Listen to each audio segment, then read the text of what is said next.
Hi everyone, welcome to English Error Lab. Are you learning English? Great! Let's learn English with a very interesting story. Don't forget to subscribe, like, and comment. Let's start it. My name is Snow White. I am 24 years old. I live in a big city. I work as an artist. I paint small pictures. I paint flower on shop wall. I paint signs for windows. The work is hard. The money is very small. I live alone in one small room. I have no family.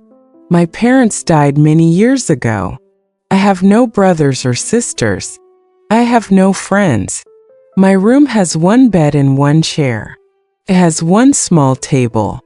I have one small fan. In summer it is very hot.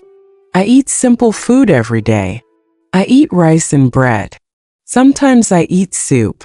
I do not go to restaurants. I do not buy new clothes. I save every dollar I can. Some days I do not eat dinner. Some nights I cry, but every morning I get up. I go to work. This is my life. One cold morning I painted a cafe window. My clothes were wet from rain. My hands were very cold. I was almost done with my work. Then a man walked into the cafe. He had gray hair. He wore a long black coat. He looked about 60 years old. He walked very slowly. He sat at a table near the door. He looked at the rain outside. Then he looked at me. I looked away fast. I did not want to talk. When I finished my painting, I cleaned my brushes. The man stood up. He walked to me. He smiled at me. His smile was kind and soft. "You looked very tired," he said. His voice was quiet and calm. I smiled a little. "It is just a long day," I said. He said yes with his head. "You work very hard," he said. Then he walked away. The next day, I painted a wall near the same cafe. The same man walked by on the street. He saw me. He smiled. I smiled back at him. He moved his hand to say hello. Then he went into the cafe. Later he came out. He gave me a small cup of hot tea. "This is warm," he said. "You can drink it." I said, "Thank you" to him. He smiled again. Then he walked away. I drank the tea. It was sweet and warm. I felt strange inside. No one ever gave me tea like this. Before the next day, he came again. He brought me tea and bread. "You need to eat," he said. I felt shy. "Thank you," I said. I did not know what but to say. His name was Robert. He came to see me every day. He always smiled. He always brought tea or bread. Sometimes he brought small flowers. The flowers were from his garden, he said. He never asked me hard questions. He never made me feel afraid. He was always kind to me. I started to wait for him every day. I looked at the cafe door many times. When he came, my heart felt warm inside. I did not know why. He was much older than me. He could be my father, but he was very gentle. I liked his voice. I liked his eyes. They were not cold. They were warm and kind. One day, he sat with me on a chair outside the cafe. He looked serious. "Snow White," he said. "I want to talk to you." I looked at him. My hands felt cold and scared. "You live alone," he said. "You have no family. You work hard every day. Life is very hard for you." I looked down at my hands. I did not speak. "I want to help you," he said. I looked at him again. "Why?" I asked. He smiled a little. "Because I care about you," he said. "And I see you." He stood up. "Please think about what I said," he said. Then he left. That night I sat in my small room. I looked at my table. I looked at the walls. I thought about his words.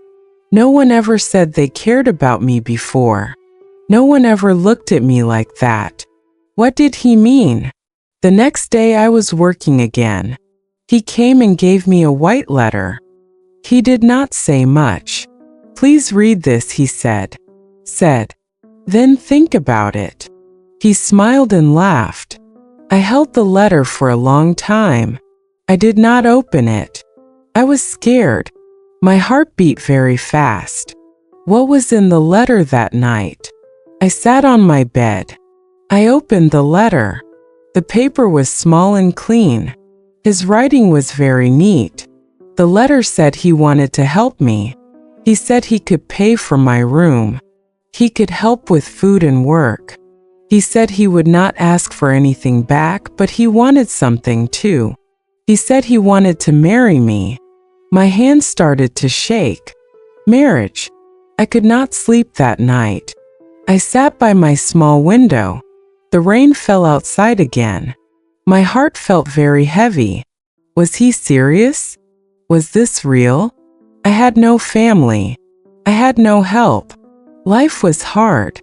Every day my job gave me very little money. It was never enough. And now someone wants to marry me. Someone wanted to help me. But was this right? I thought about his face. I thought about his kind voice. I thought about how he gave me tea. I thought about how he smiled. He never asked for anything before. He was always nice to me. But marriage, was this love, or was this just to help? The next morning I did not go to work. I stayed in my room. I read the letter again and again. I walked around my small room. My feet were cold. My head was full of thoughts. That afternoon he came again. He stood outside inside the cafe door. It was raining again. His coat was wet, but his smile was the same. I walked to him.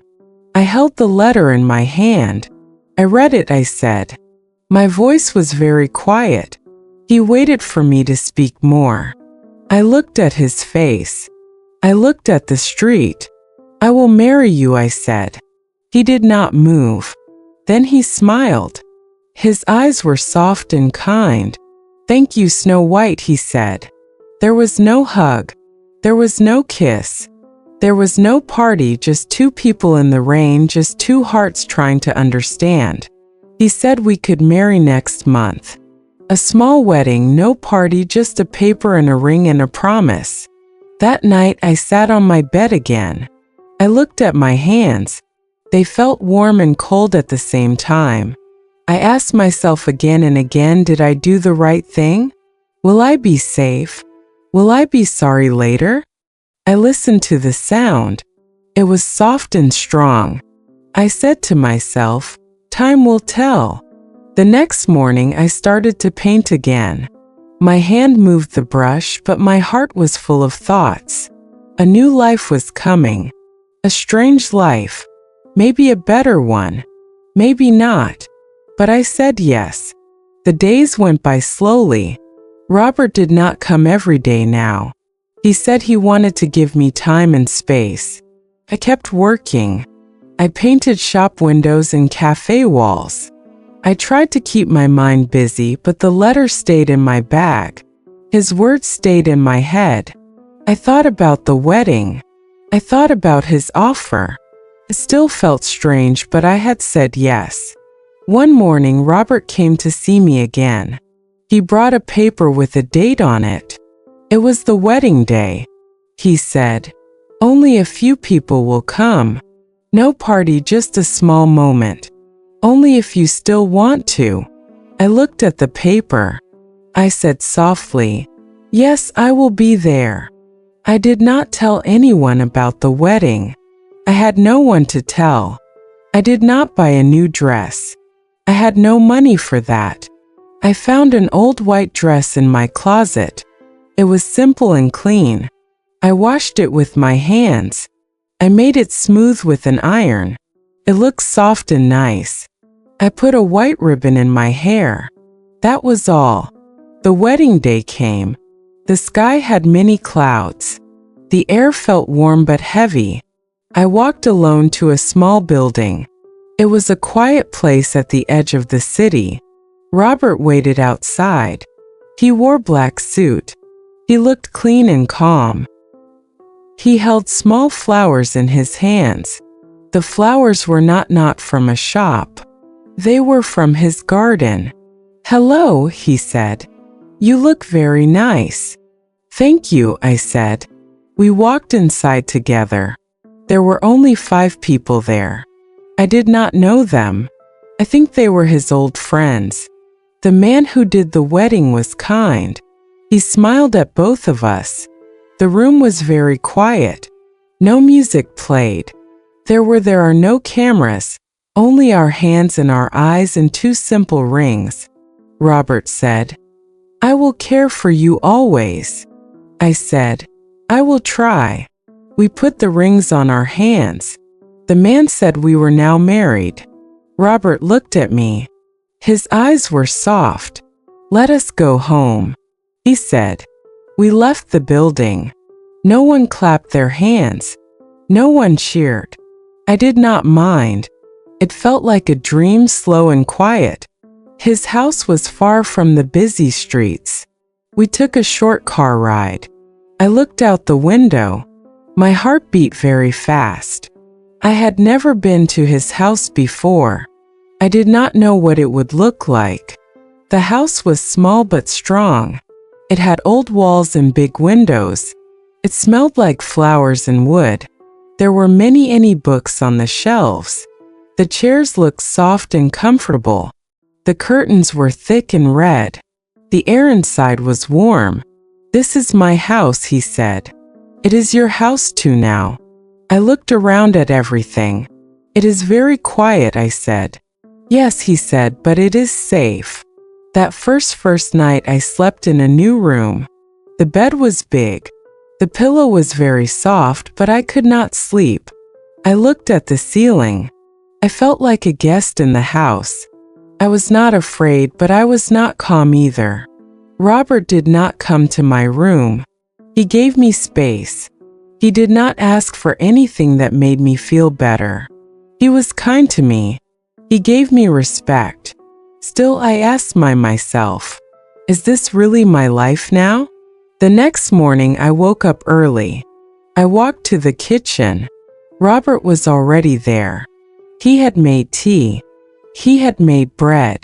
The smell was very sweet. A small cup waited for me on the table. "Good morning," he said. "Good morning," I said back. We ate without talking much, but it was not old quiet. It was soft like quiet. Quiet music. Every day was the same. He made tea. I helped in the kitchen. He worked in his garden.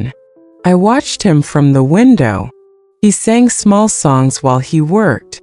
He looked happy.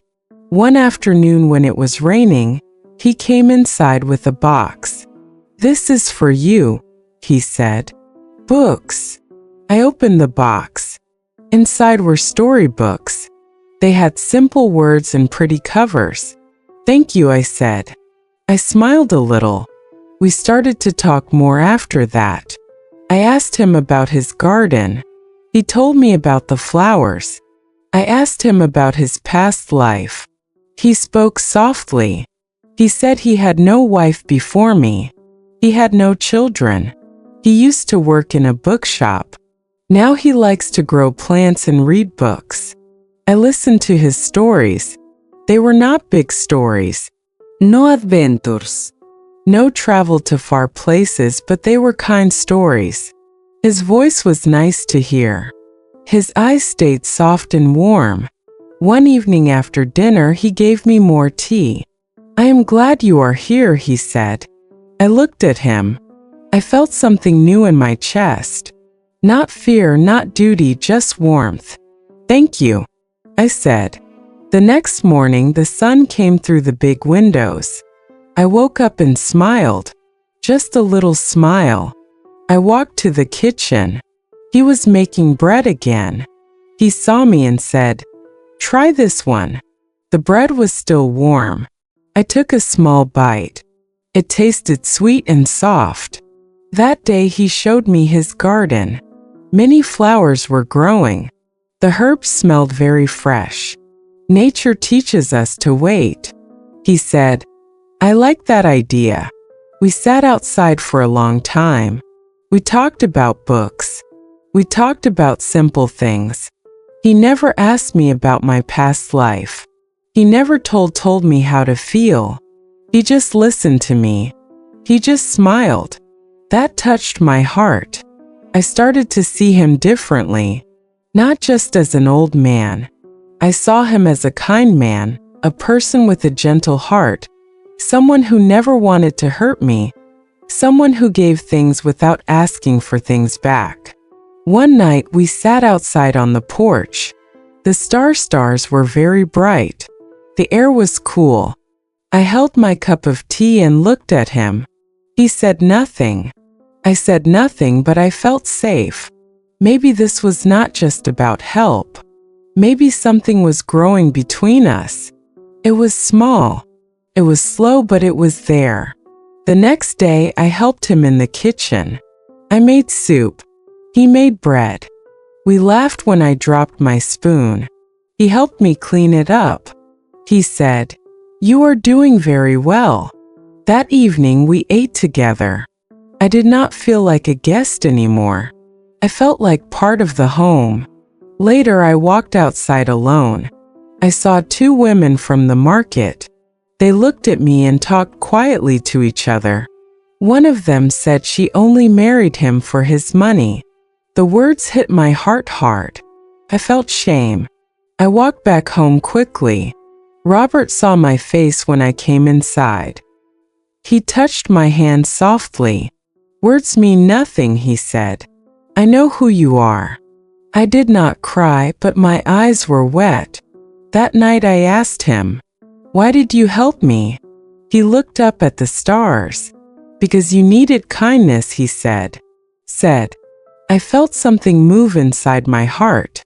I had never heard words like that before. Not like that. Not for me. The next morning I woke up early. I made tea for him. I brought it to him in bed. Thank you, he said. That time I smiled first. Many weeks passed. The days were calm and peaceful. We shared stories and tea and small meals. We worked side by side. We said few words, but they were true words. I looked at his eyes more.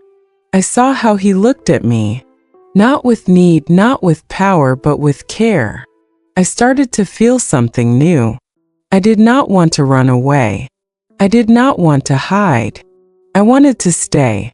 I was not sure if this was love, but it was more than help, more than duty. It felt real. One morning, Robert left early. He said he needed to go to the city. I stayed home. I drank tea alone. I looked at the books he gave me. The house felt quiet. More quiet than usual. I waited by the window. I looked at his garden. I listened to the wind. I missed him. When he came back in the evening, he brought me small flowers just for you, he said. My heart beat a little faster. I took the flowers and smiled big. Thank you, I said. That night I sat by the window. I touched the small necklace he gave me. It was not expensive, but it was the first gift I wore because I wanted to, not because I had to. Later that evening, he made tea and sat near me. You seem happier these days, he said. I looked at him and moved my head. Yes, I think I am.